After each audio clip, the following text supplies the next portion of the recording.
तो मेरी एडवाइस यही है, जिस बंदे का ऑलरेडी वीजा रिफ्यूज हुआ है और जो वीजा रिफ्यूज हुआ है उसके रीजंस जो हैं, तो अगर आप लोग इंडिया में आप लोगों को डायरेक्ट वर्क वीजा पे आना है, तो ऐसे कोई केस स्टडी हुई है कि किसी का 5 साल का गैप था और उसको आ गया यहाँ पर, मतलब कुछ प्रूफ करके। मेरी $1,60,000 फीस है, मेरी 100% स्कॉलरशिप पे मैं आया हूँ भाजी, डिग्री खत्म कर दी और हमारी जो स्किल है वो स्किल लिस्ट में ही नहीं है, या स्टूडेंट है उसके पेरेंट्स के पास बिजनेस है, अगर वो डिग्री में कुछ स्कोप ही नहीं है तो लोग पहले ही स्विच कर लेते हैं।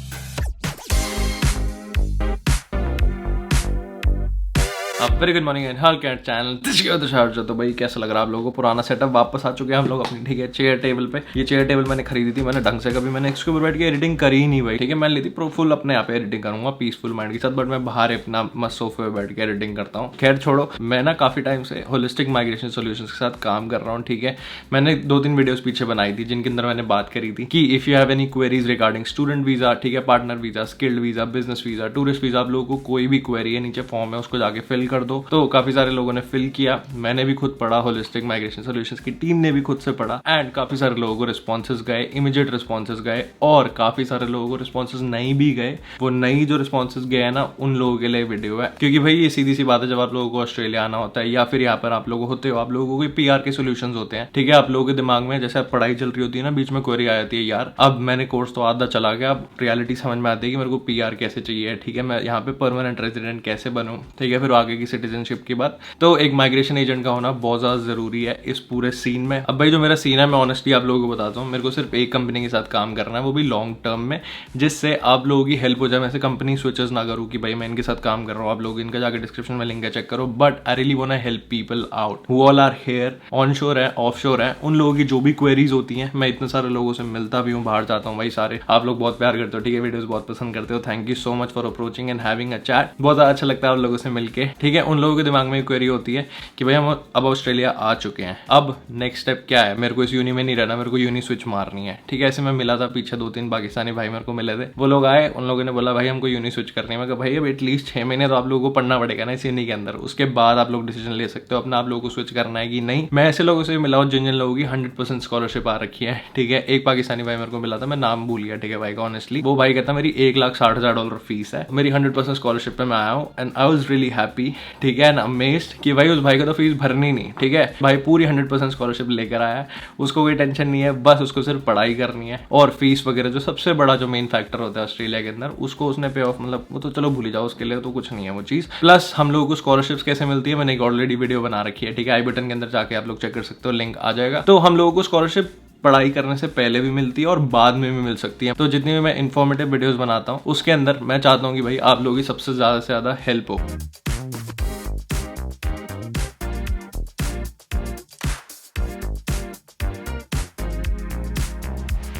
तो भाई फाइनली हम लोग ऑफिस आ चुके हैं होलिस्टिक माइग्रेशन सॉल्यूशंस के एंड से। Hi to Gagan ji. Hello hello. तो भाई हाँ, जो सबसे बड़े 3 पॉइंट्स हैं कि एक स्टूडेंट का वीज़ा अगर रिफ्यूज़ हो जाता है या फिर उसकी स्टडीज़ में गैप है, मान लो उसने बैचलर्स पहले कर ली और मास्टर्स के टाइम पे भाई हमारे पास गैप है, मतलब हमने कुछ नहीं किया या फिर हमने जॉब करी या फिर कुछ भी किया, ठीक है, वो चीज़ क्लियर करेंगे। और अगर आप लोगों ने कोई ऑस्ट्रेलिया में रह के स्किल अचीव किया और वो स्किल लिस्ट के अंदर है ही नहीं, वो ऑक्यूपेशन लिस्ट के अंदर है ही नहीं, तो गगन जी हम लोगों को क्या करना चाहिए इस चीज़ के ऊपर? पहले तो थैंक यू तुषार भाई ऑफिस आने के लिए और क्लियर करने के लिए। ऑल गुड पाजी, ऑल। क्योंकि जो लास्ट टाइम जितनी भी क्वेरीज आई थी उनके हिसाब से ब्रॉडली जो ऐसे थे जिनके नहीं कुछ बन रहा था, उनमें एक तो यही था जिनके वीजा रिफ्यूजल थे। और जो वीजा रिफ्यूजल वाले हैं ना, और खासकर अगर टूरिस्ट वीजा रिफ्यूजल है तो उसमें अनलेस कि हमारे को नहीं लगता कि जेन्युइनली उनका वीजा रिफ्यूजल किसी रीजन की वजह से हुआ था और सिंपल इंटेंशन की वजह से था, तो स्टूडेंट वीजा लगने के चांसेस बड़े कम है। और अगर स्टूडेंट वीजा रिफ्यूजल था तो अगर एक बार रिफ्यूज हो गया तो आगे COE जो है ना वही मिलने में बड़े इश्यूज आते हैं। अच्छे कॉलेजेस COE नहीं देते, तो अगर अच्छे कॉलेजेस COE नहीं देंगे और किसी लो लेवल कॉलेजेस COE लेंगे तो वीजा लगने के चांसेस कम है। तो मेरी एडवाइस यही है, जिस बंदे का ऑलरेडी वीजा रिफ्यूज हुआ है और जो वीजा रिफ्यूज हुआ है उसके रीजंस जो हैं वो एक्चुअल में वही रीजन है, और आपको नहीं लगता कि वो रीजन हम उनको फाइट बैक कर सकते हैं, तो दोबारा से पैसे टाइम मत बर्बाद करो, COE मिलेगी नहीं, टूरिस्ट वीजा लगवाओगे फिर रिफ्यूजल के चांस हैं। इससे बेटर है कि आप जहां पर भी हो, जिस कंट्री में भी हो, वहां पर बैठकर या तो अपनी जो बची हुई पढ़ाई है उसको कंप्लीट कर लो। जैसे मान लो अगर आपने 12th करी है तो बैचलर्स वहीं से कर लो, बैचलर्स के बाद वीजा ट्राई कर लेंगे, या अगर बैचलर्स करिए तो मास्टर्स कर लो, वहां से 2 साल की मास्टर्स है, 2 साल बाद दोबारा वीजा ट्राई कर लेंगे, या फिर जो आपने पढ़ाई करी है उसके साथ आपने स्किल्स इंप्रूव कर लो। स्किल्स जो भी रहे, जैसे किसी ने हॉस्पिटैलिटी करी है, वो 2 साल हॉस्पिटैलिटी में काम कर ले, मैकेनिकल इंजीनियरिंग करी है, मैकेनिकल कर ले, मतलब जो भी आपने पढ़ाई करी है उससे रेलिवेंट आप काम शुरू कर दो। तो अगर आपने काम शुरू कर दिया तो उसके बाद आपके स्किल के थ्रू आ सकते हैं। हाँ, स्किल के थ्रू। तो आपको स्टूडेंट या टूरिस्ट के थ्रू आने की जरूरत नहीं है, स्किल्स इंप्रूव करो। हम स्किल जब आपके इंप्रूव हो जाएंगे हम स्किल्स के हिसाब से डाल देंगे, या स्किल अगर आपके पास आगे तो आपके आगे टूरिस्ट या स्टूडेंट के चांसेस बढ़ जाएंगे। तो यहाँ वहीं पर बैठे बैठे पढ़ाई करो या वहीं पर बैठे स्किल्स इंप्रूव करो। बार बार सेम वीजा अप्लाई करने से आपका प्रोफाइल ही खराब होता है, और एक बार प्रोफाइल खराब हो गया तो आगे और दिक्कत है। आगे और दिक्कत, मान लो आपने किसी और भी कंट्री का लगाना है, वो भी देखेंगे इसका 2 बार ऑलरेडी रिफ्यूज हो चुका है, तो फिर कुछ तो गड़बड़ है इसकी प्रोफाइल में। तो ये रियलिटी है एक तरीके की, जो कि हम लोगों ने अभी सुनी। सेकंड पॉइंट, अगर हम लोगों के पास गैप है स्टडीज के अंदर, तो वो उसका क्या सीन होता है? अगेन वही सेम थिंग, अगर आपकी पढ़ाई में गैप है और गैप के टाइम में आपने कुछ किया है, किसी ने पढ़ाई शुरू करी पर उसे लगता है कि मेरे को ऑस्ट्रेलिया जाके पढ़ाई करनी, मुझे यहाँ पे नहीं करनी, तो उसके पास आईडी होता है कि मैं यहाँ पर पढ़ा था, ये मेरा आईडी कार्ड है, जिससे हम प्रूव कर सकते हैं कि भाई बंदे के पास 2 साल का 3 साल का गैप है, वो पढ़ रहा था, कंसिडरिंग किया, उसे लगता है कि मैं बाहर पढ़ूंगा, तो वो भी हम यूज कर सकते हैं कि बंदे के पास आईडी कार्ड है। बंदा कोई जॉब कर रहा था तो मेक श्योर सैलरी अकाउंट में आ रही थी, जॉब का भी आईडी कार्ड होता है, आपका प्रूफ होते हैं, कॉन्ट्रैक्ट होता है, तो वो सारी चीजें ऐड करती हैं। अगर तो गैप के अंदर आप लोगों ने कुछ भी किया, पढ़ाई करी, जॉब करी, या किसी और वजह से आप नहीं पढ़ सके मेडिकल ग्राउंड से, जो अगर आपको प्रूव कर सकते हैं फिर तो फायदा है। अदरवाइज गैप बढ़ता चला गया तो फिर अगेन सेम थिंग, सीओई में दिक्कत आएगी, अगर आप टूरिस्ट लगाओगे उसमें भी दिक्कत आएगी। तो फिर अगर आपका गैप कोई जेन्युइन रीजन से नहीं था तो अगेन इंडिया में पढ़ाई कंप्लीट, इंडिया पाकिस्तान जौन सी भी कंट्री में हो वहां पर पढ़ाई कंप्लीट करो या स्किल्स इंप्रूव करो, चांसेस किसी न किसी तरह बन जाएंगे अकॉर्डिंग टू आपकी इम्प्रूवमेंट। तो ऐसे कोई केस स्टडी हुई है कि किसी का 5 साल का गैप था और वो आ गया यहाँ पर, मतलब कुछ प्रूफ करके? या 10 साल के गैप होते हैं लोगों के यूजुअली। हाँ, ये ऐसा बड़ी बार हुआ है। जिस बंदे के पढ़ाई में गैप था, हॉस्पिटैलिटी मैनेजमेंट करी, वो वहां पर बैठा बैठा काम करता रहा, उसके बाद यहाँ पर उसे एम्प्लॉयर मिल गया, एम्प्लॉयर ने उसे स्पॉन्सर कर दिया। कोविड टाइम पे क्या था, हॉस्पिटैलिटी में काम ही नहीं था, वहां पे नहीं था, यहाँ पर इतने काम था और यहाँ पर उनके पास स्टाफ नहीं था। तो स्टाफ नहीं होने के काफी लोगों ने वहां से बंदे बुलाए, और जिनके पास एक्सपीरियंस था, कई लोग वहां से आए जिनका पहले वीजा रिफ्यूजल था, एम्प्लॉयर ने स्पॉन्सर किया और वो आ गए। और सेम स्किल्ड में भी हुआ, जिन लोगों के पास वहां पर बैठे बैठे उन्होंने काम किया, उन्होंने स्किल माइग्रेशन में डाला, स्टेट ने उनको नॉमिनेट कर दिया। तो ये तो काफी बारी होता है, जिसके अंदर बंदे ने अगर अपने स्किल्स या एजुकेशन इंप्रूव करी है तो चांसेस बढ़ जाते हैं। तो ये दिल बल मत दुखाओ अगर नहीं हो रहा, हमारा रिजेक्ट हो रहा है, हर चीज का सोल्यूशन है भाई जिंदगी के अंदर, कोई टेंशन लेने की इतनी बात नहीं है। और थर्ड, अगर हमने भाजी डिग्री खत्म कर दी और हमारी जो स्किल है वो स्किल लिस्ट में ही नहीं है, तो फिर हमको क्या करना चाहिए? जनरली ऐसा होता है कि स्किल लिस्ट में नहीं होने का नहीं होता, लोअर स्किल लिस्ट में। जैसे एक होती है लॉन्ग टर्म स्किल लिस्ट, एक होती है शॉर्ट टर्म। अगर लॉन्ग टर्म में नहीं है, क्योंकि लॉन्ग टर्म में ऑप्शन होती है हमारे पास ज्यादा, शॉर्ट टर्म में ऑप्शन होती है कम और होती है स्टेट के थ्रू।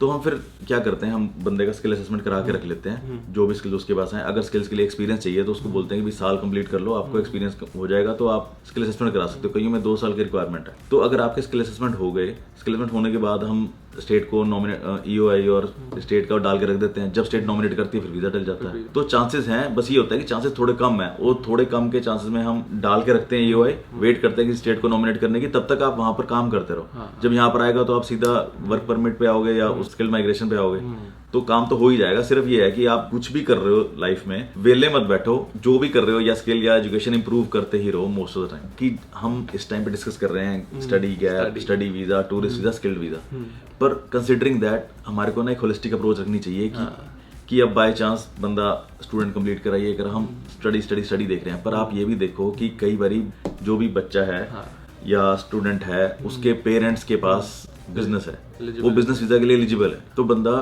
पेरेंट्स के साथ बिजनेस वीजा डाल देता है। स्टूडेंट और उसकी मदर यहाँ पे आ जाते हैं। पेरेंट्स में से कई बार होता है एक बंदा आना चाहता है, फादर बिजी है बिजनेस में तो मदर आना चाहते हैं, या अदर वे अराउंड। बंदा बिजनेस वीजा के थ्रू भी यहाँ पर आ सकता है, यहाँ पर आके पढ़ाई भी कर सकता है। ये नहीं कि बिजनेस वीजा डाले तो पढ़ोगे नहीं ना, अपने स्किल्स हमेशा इंप्रूव कर सकते हो। कंसिडर कि आपके पास बिजनेस वीजा की एक ऑप्शन है जो काफी लोग नहीं ध्यान देते, अपने पेरेंट्स के साथ आ सकते हैं, किसी एक पेरेंट के साथ आ सकते हैं, या फिर अदरवाइज पार्टनर वीजा भी एक ऑप्शन है ना, कि जैसे मान लो आपका पार्टनर यहाँ पर है, स्टूडेंट वीजा पे है, तो आप उनके थ्रू भी यहाँ पे आ सकते हो। होलिस्टिक अप्रोच की बंदा सिर्फ इन 3 पे स्टक मत रहो, बाकी ऑप्शन भी एक्सप्लोर करो, पार्टनर की, बिजनेस की, और भी इस तरह से ऑप्शन है। अब तो वैसे भी वर्किंग हॉलिडे शुरू होने वाला है इंडिया के लिए, काफी देर से है, तो काफी ज्यादा अपॉर्चुनिटीज है भाई ऑस्ट्रेलिया के अंदर। ठीक है, यहाँ पर आके जैसे देखो जब मैं आया था ना तो मैंने सोचा अकाउंटिंग है, यही सारे सब्जेक्ट्स होते हैं, पर भाई नहीं, यहाँ पर बहुत सारे कोर्सेज होते हैं। यहाँ पर हॉर्स राइडिंग भी होती है ना, हाँ, और हेयर ड्रेसिंग का भी jockey कोर्स है। होता है, बहुत सारी चीजें होती है और इन चीजों में पीआर जल्दी मिल जाती है। मतलब ऐसा सीन है, वो आपके केस के ऊपर डिपेंड करेगा, बट जहाँ पे ज्यादा भीड़ है ऑस्ट्रेलिया, वहां पर थोड़ा सा टाइम लगाता है पीआर देने में। फॉर एग्जाम्पल अकाउंटिंग हो गई है ना, मार्केटिंग हो गई, इनमें थोड़ा टाइम लगता है, बट बाकी जो स्किल है, अगर आपके पास स्पेशल स्किल है जो कि ट्रेड है, मेडिकल फील्ड है, मेडिकल फील्ड है, जो कि ऑस्ट्रेलिया को चाहिए, तब आप लोगों की ज्यादा अपॉर्चुनिटीज बन जाती है ऑस्ट्रेलिया में सेटल डाउन होने की। और साथ ना मेरी ये भी एडवाइस है, किसी के पास अगर एजुकेशन स्किल्स है ना, वो सीख पे जाके अपना रेज्यूमे अपलोड करें, जॉब ढूंढे। अगर यहाँ से आपको जॉब मिल जाती है तो काफी आजकल इस एज में ना लोग यहाँ से ऑनलाइन इंटरव्यू कर लेते हैं। और हमारे पास ऐसे भी क्लाइंट्स आए हैं जिनके यहाँ पर एम्प्लॉयर ने ऑनलाइन इंटरव्यू करके उनको सिलेक्ट किया और उसके बाद उनको वर्क परमिट दे दिया। ये बड़ी अच्छी ऑप्शन है। जेन्युइन एम्प्लॉयर ढूंढो जो यहाँ पे ऑलरेडी एग्जिस्ट करता है, सीख पे जाओ, जॉब्स अप्लाई करो, जॉब मिलके भी काफी चांसेस बढ़ जाते हैं। हाँ, तो वही नीचे ना डिस्क्रिप्शन के अंदर आपको फॉर्म मिलेगा, जाके आप लोग अपना डिटेल में भरोगे, आप लोगों को चाहिए क्या, मतलब आप लोगों की इंटेंशन क्या है ऑस्ट्रेलिया आने की, या अगर आप लोग ऑस्ट्रेलिया में हो, अगर आपको कोई कोर्स चेंज, अपना करियर चेंज करना है या कुछ करना है, उसके अंदर लिखो, ठीक है, इजीली, ताकि हम लोग उसको जल्दी एसेस कर पाए। ठीक है, जैसे मैंने बताया, हम लोगों ने एप्लीकेशन चेक करी थी, अभी भी हम लोगों ने काफ़ी सारी एप्लीकेशन चेक करी हैं, काफ़ी सारे लोग कीन है, बट जिन जिन लोगों की आज डाउट्स थे ना, जिन जिन लोगों को रिस्पॉन्सेज नहीं गए हैं, उन लोगों के लिए बेसिकली ये वीडियो थी। और होलिस्टिक माइग्रेशन सॉल्यूशंस का लिंक यहाँ पर इंस्टाग्राम पे मैं यहाँ पर डाल रहा हूँ, ठीक है, साइड में, यहाँ पे साइड में मेरा भी आ जाएगा, ठीक है, तो जाके आप लोग चेक कर सकते हैं, ताकि आप लोगों को अपडेट्स मिलती रहें कि क्या अपडेट्स हैं, ठीक है, क्या क्या नए चेंजेस आ रहे हैं ऑस्ट्रेलिया के अंदर, वो सारा कुछ आप लोगों को पता लगता रहेगा। बाकी अगर आप लोगों को ऑफिस में आना है, ठीक है, तो नीचे डिस्क्रिप्शन के अंदर लिंक किया, आप लोग जाके अपनी अपॉइंटमेंट बुक कर सकते हैं। एंड ऑफिस है कार्नेगी के अंदर, पॉइंट कुक के अंदर, एंड एडलेड में, है ना। तो थैंक यू सो मच गगन जी, इतनी सारी इन्फॉर्मेशन देने के लिए, काफी सारी हेल्प हो जाएगी स्टूडेंट्स को। और बेटर है कि जो उनको चाहिए वो उनको मिल जाए, हमारा तो यही एम रहता है। अगर आप लोगों को इतनी अच्छी लगी तो लाइक करते रहें, गुजारिश है सब्सक्राइब करना, हम लोग मिलेंगे नेक्स्ट वीडियो में, तब तक love for Melbourne, voice of India.